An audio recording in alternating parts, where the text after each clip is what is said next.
CTV Calgary, local breaking news. Good afternoon. Members of the Canadian Union of Public Employees are protesting today after the release of a report into the death of a Calgary care worker in 2019. Deborah Onwu worked for Woods Homes in Calgary. In 2019, she was stabbed to death inside the care home by 18-year-old Brandon Newman, who had been in her care. A report by Justice Karim Jivraj said Newman had often run away from the care home, and the night Onwu was killed, he came back early in the morning. His mother said he had been high on methamphetamine.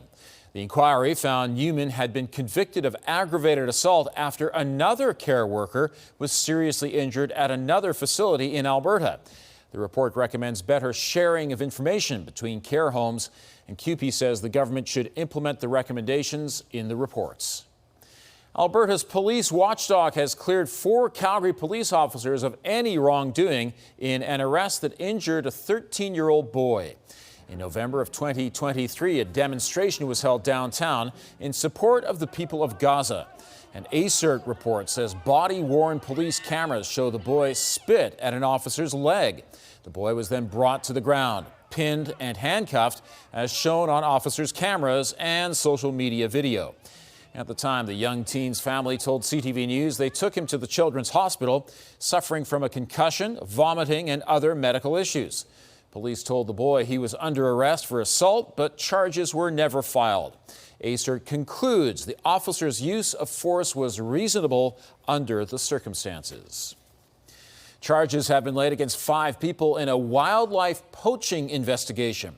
3 of the suspects sold various items to undercover officers, including a bald eagle feather headdress, black bear claw necklaces, and a raptor talon dance stick.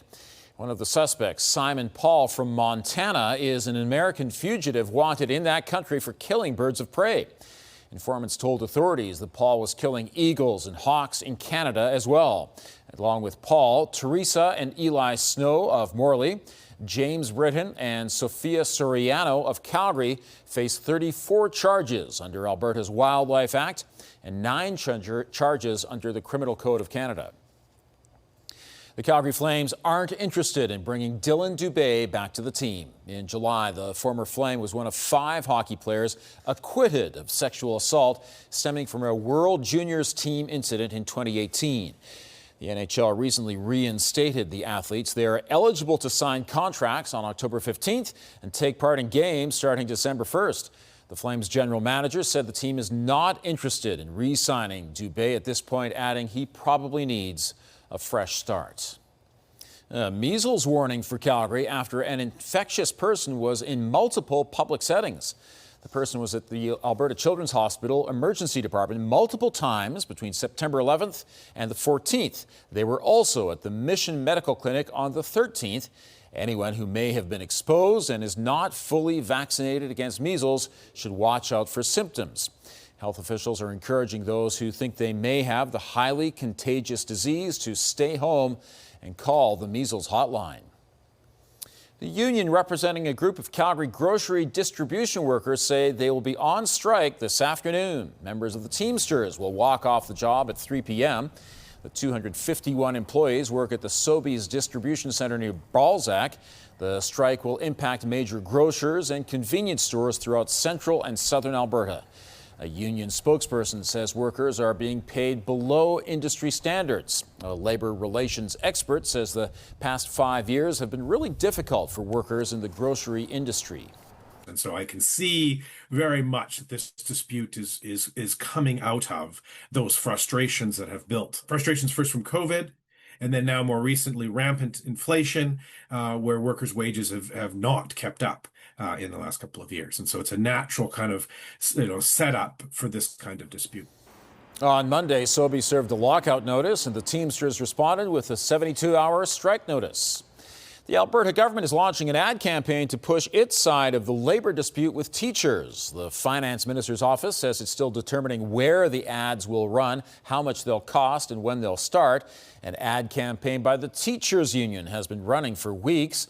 The province and the union haven't met since last week to discuss a collective agreement for the teachers at public, separate, and francophone schools. The Teachers Association has set a strike deadline for October 6th. The Premier is directing Alberta's Jobs Minister to use all legal means possible to give the province more control over immigration. The new mandate letter says additional control is needed to ensure the province sees sustainable levels of newcomers. Danielle Smith's directive also says Canadian citizens should have first access to jobs and young people should be prioritized over temporary foreign workers. Today at the Moose Hotel in Banff, there will be about 20 employers offering more than 350 jobs. The Job Resource Centre is hosting all 4 Bow Valley ski resorts, the Banff Lodging Company, the Pomeroy Kananaskis Mountain Lodge, and Parks Canada.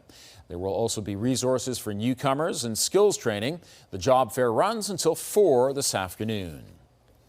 A new exhibit in Calgary's Nickel Galleries provides a glimpse into the past. More than 40 paintings depict Canadian cavalry during the First World War. Sir Alfred Munnings, Britain's most renowned painter of horses, created them in 1918 when he was on assignment with the Canadian War Memorials Fund. The exhibit also includes artifacts from the Lord Strathcona's Horse Regiment. Very excited to bring in works of art of this caliber and from a period of history, an important period of Canadian history that we don't ordinarily examine at Nickel Galleries. Former Governor General Adrian Clarkson spoke at the opening event last night. The traveling exhibition will be in Calgary until December 6th. Thanks for joining us. Our evening news is preempted today for the NFL. We'll have more on the top stories on our webcast tonight or anytime online at ctvnews.ca/Calgary.